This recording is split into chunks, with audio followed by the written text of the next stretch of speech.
midweek mini vlog. So today we're going to talk about something a little bit controversial. We're going to talk about the Disneyland Paris annual pass, specifically the Infinity Pass, and whether or not we think that it has been worth it for us, because we have had it over a year now. The reason we kind of got thinking about this was because we've actually booked a Disneyland Paris trip for the end of this year, and we wanted to take some friends with us. We phoned the annual pass holders line and they gave us a couple of quotes. They always tell you when you phone this number how much discount you're getting. They said 40%, and I was like, I don't think that is. So what we wanted was to stay at a hotel. Like, well, obviously we're pass holders, our friends are not pass holders. We wanted 2 rooms, wanted the discount, and we wanted to add tickets on for them as well. Yeah. And the price that they gave us, because remember you telling me what they said, and I was just like, that doesn't sound like 40% off, because we've been on like booking.com, because you can book the hotels direct, unless booking.com gets some kind of discount, but we're just assuming that that's the full price. And then the price that we were given as an annual pass holder with what they said was 40% off was not 40% off. No, we don't think anyway, unless... Well, it wasn't. Yeah. Unless booking.com get a discount as well that we don't know about. It got us thinking whether it was actually worth it having our annual pass. Yeah. On that note, we've actually booked the holiday without our annual passes. Yeah. Because it was cheaper to do that. We went for a walk because we were all in a rage and we were like, what should we do? And then we decided to try and work out whether it was going to be, whether it had been worth it or not. Okay, so with the Infinity Pass, you get 365 days park access, parking's included, 20% off in the shops, discount on hotel rooms, 20% off on Disney Park day tickets, so you can take people with you, 20% off on the 1-day park tickets. You get your photo pass. We didn't even think about that. We did get the photo pass included as well. You get 15% discount in the Disneyland Paris restaurants, 20% off Buffalo Bill's Wild West show, which I've been told not to go to because I've got asthma. So I don't think we'll ever do that. 10% at the Golf Disneyland, 10% at the Disney stores in France. I didn't know that. Really? That's good. Extra magic time, reserved entrance to the Disney parks. That's a perk. We love that. Yeah. 15% discount at the Disney character breakfast in Plaza Gardens. Okay. Free non-alcoholic cocktail in the table service restaurants. It's really good actually as well, isn't it? Really nice. Free use of strollers and kennels and wheelchairs and storage too. One of the key things for us is the VIP areas. So when you watch the parade, you get a VIP area and it's a really good spot. You get really nice photos because you kind of just, the castle's right there and the parade turns the corner. So it feels like you get quite a lot of time as the parade passes. Yeah. It's never really busy. It's never oversold. You can actually move about, so you're not like people on either side of you. Yeah, and the time when we watched Illuminations in the VIP area too, that was so nice. Yeah, you can just sit on the floor, can't you? And it's just no one around you. It was really good. Yeah. That for me is a huge perk of having the annual pass of this particular one. Special invitations to film and we haven't had this. Invitations to special events and film screenings. Do you have any of those? Nope. Privileged car park, VIP areas, you've talked about that. Dedicated phone line with concierge service.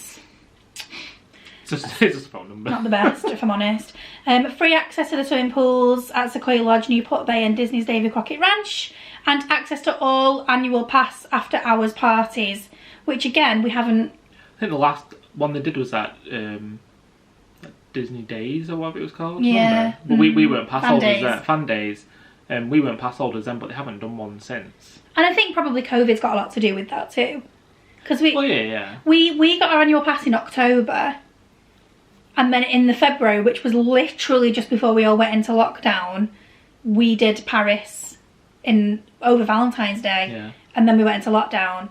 So we'd actually only had our pass October. We got it in September. Was it September? So it was September, October, November, December, January, February. We'd only had it 6 months. And we've still got, it's still valid. It's still valid now because obviously the amount of times the park's been closed, they've just added that on. So we worked it out. So basically we paid for our Infinity Pass £389 per person. So what we did was we went back, we looked through our vlogs, which was very helpful actually because we could remember how many days we'd been over the course of the time we've had the annual pass. We worked out that had we just bought our tickets on the days, we would have spent £1,604. Yeah, so how many days was that? 14 days. Since we've had our annual pass, we've been in the park 14 days. Yeah. Including peak seasons, which was Halloween and Christmas, where the ticket prices are more expensive anyway. Yeah. We did work out that the average ticket price is about €66. Yeah. Sometimes it can go up as high as €80 or as low as like 40. So we kind of worked out like if you get a multi-ticket, the average price is about 66. So that's where we've kind of got that calculation from. So on the proviso of that, it has worked out much cheaper to have the annual pass. Yeah. And I would also say as well, I mean, we were worried. We did kind of think, didn't we? Like, we've been swizzled here. Yeah. Like, we were a bit like, this is not right. Having said that, yes, even looking at the admission prices, we have saved money over the course of the time we've had the annual pass. We did also get discounts as well. So on all our meals that we had, so when we went to the Silver Spur, when we went to Remy's restaurant, when we definitely have saved a lot of money there too. We were talking about the merchandise because obviously we do tend to spend a lot of money on merchandise, and you do get a discount with the Infinity Pass on merchandise. Yeah, it's 20%, it's 20% isn't it? off, yeah. And you were saying, but would we have bought that stuff had we not had the discount? And obviously I'm like, yeah, of course we would, because but we do. Like, I know you bought your coat. Yeah, so I bought a coat which was about 70 or €80, which obviously I got the 20% off. I bought this jumper, actually. Yeah, but you said you would still have bought that. I probably still would. I mean, this was €70. Obviously, I didn't pay €70 for it. Yeah, it's very cute. But that was in one of the designer shops. It was one of the designer makes in Disney Fashion. Disney Fashion in the Disney Village. Yeah. I think if you're worried about like how much it's going to cost, I think it all depends on how many times a year that you're going to go. Yeah. Because we've been 3 times, it's been more than worth it. But if you're going to go like once, even twice, it might not be. It depends. And how many days. If you're going to go for like a couple of days each time, it's probably not worth it. But because we only went for like 3 days over Christmas, but the other times we went, Halloween and February, we were there for over 5 days. Yeah. Which made it so much more worth it. And since reading all that stuff out, all the extra perks that you get that isn't something that you can buy. Yeah. Like the VIP spots, like the parking itself, because that can cost quite a lot if you're driving. Yeah. I know you can park for free if you're staying at a Disney hotel, but I think even getting the magic hours, because then it gives us the freedom to not have to stay in a Disney hotel, but still get in. And I'll be honest with you, we don't normally stay in a Disney hotel. No. And I think if you're going to go for the annual pass, honestly, I think that's the way to go. Certainly in our experience anyway. Yeah. This trip that we're doing is different because it's we're going with friends. One of the friends has never done a Disney park before, like properly, so they want to go and get the full experience. So that was why we wanted to do the Disney hotel. Yeah. I definitely think it really depends on what you want to do. I think I'm just really shocked.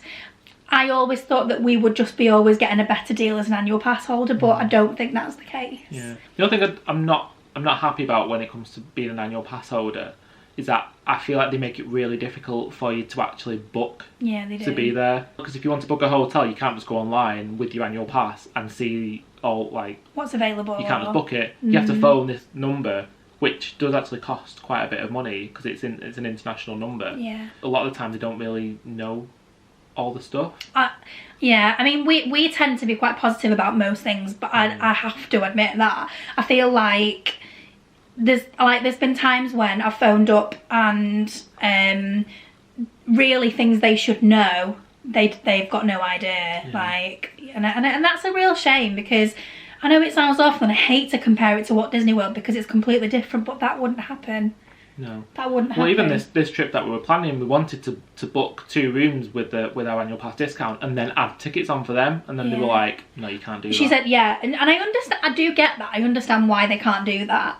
I think because it was obviously the way that the system works is if you are booking with an annual pass, then it almost goes onto a new system, and then you can't just add tickets onto it because they're assuming that you're going to then buy your friends tickets at the door. So one of the perks is that you buy a ticket on the day for your friends. You can get them for like €35, which is super cheap. Yeah, it's great. But you can't buy those in advance. You have to buy them on the day. Yeah. And you just can't risk it when they're limiting the park capacity. And we don't know, things might be fine by the time we go, but we can't take that chance at the moment. If we left it until the very day that we were going to go, it would have been so stressful not knowing whether we were going to get in or not. Yeah. I mean, we would have been fine, but we can't say, oh, we're going in, bye guys, sorry, you can't come in today. Yeah. We've kind of done what's best for us. I'm not saying for 1 minute, I don't think, it is 100% worth it. I think for all the perks and things that you do get, it is 100% worth it. But what I do think is you have to double check everything and be clever with it almost, and check everywhere else as well. It is worth it. Yeah. But it's not worth it if you're only getting it to get a discount on a hotel. Yes. It's not worth it. No. But everything else about it is worth it. Yeah. So stay off property. And that's the way to do it. You'll save loads of money. Yeah, definitely, yeah. Yes, 100%. Just to add to what Ant had said, just do your homework before you book as well, because like, had we not known the prices on booking.com or even on the Disneyland Paris website, we wouldn't have really known any different, and we'd have probably gone, oh yeah, let's just book that one, because we wouldn't have. But definitely worth looking into other places and looking at different things. It was just a bit of an eye-opening experience for us, wasn't it? Yes. I think we just thought we'd phone up and they'd give us a really good deal and we'd be away with that, and it I think doesn't we were work just really like confused because it was just like, I don't understand why this is cheaper than... Yeah. I mean, it's not the only time it's ever happened, but to be fair, we've never actually tried to book a trip with other people. It's always just been us. Those would be our tips, really. But let us know in the comments down below whether you guys have got an Infinity Pass or any of the passes. There isn't just the Infinity Pass, there are lots of different levels of passes. Let us know if you are a pass holder and what you really like about it. Is there anything you're not keen on? Okay, so thank you so much for watching, guys, and we will see you next week. Bye. Bye.